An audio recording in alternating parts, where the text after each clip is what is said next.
سارے عقل مندوں میں سب سے بڑے عقل مند جناب رسول اللہ صلی اللہ علیہ وسلم ہیں، ان سے بڑھ کر کسی کی عقل نہیں۔ آج بھی ایک ایک بات کو لے کر کے سائنس والے غور کا فکر کر رہے ہیں اور اس کی خوبیوں کو بیان کر رہے ہیں۔ جو کہتے ہیں ہاتھ سے کھانا کھانا زیادہ صحت کے لیے فائدہ مند ہے، ہاتھ سے کھانا کھانا۔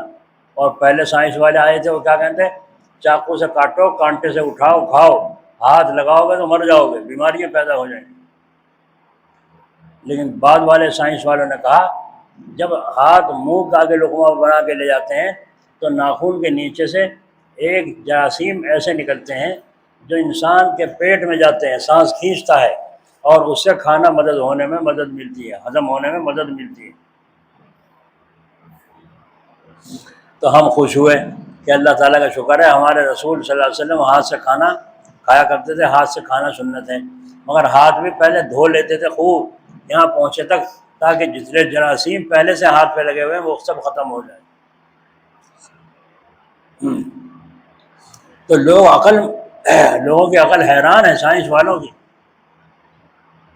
کہ مسلمانوں کے پیغمبر کہیں پڑھے لکھے نہیں، ان پڑھ، امی جن کا لقب، اور اتنے ایسے ایسے کام کی باتیں۔ حضور نے فرمایا جب رات کو بستر پر لیٹو، بستر کو 3 مرتبہ جھاڑ لو، یہ سنت ہے۔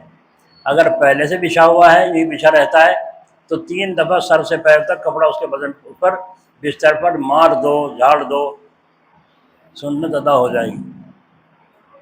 لیکن بہتر یہی ہے کہ سارے کو اٹھا کے جھاڑے۔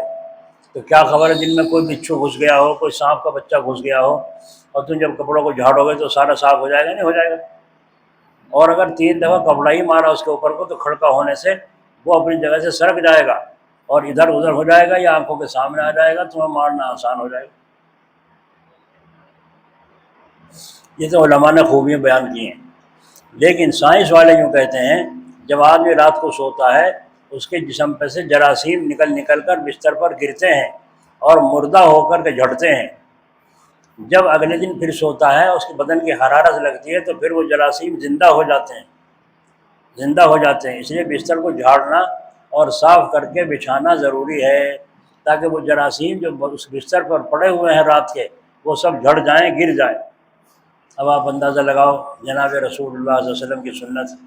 اسی لیے حضور نے فرمایا کامیابی کے درجے کو کوئی نہیں پہنچ سکتا، نہ دین میں نہ دنیا میں، جب تک کہ میرے طریقے کو اختیار نہ کرے۔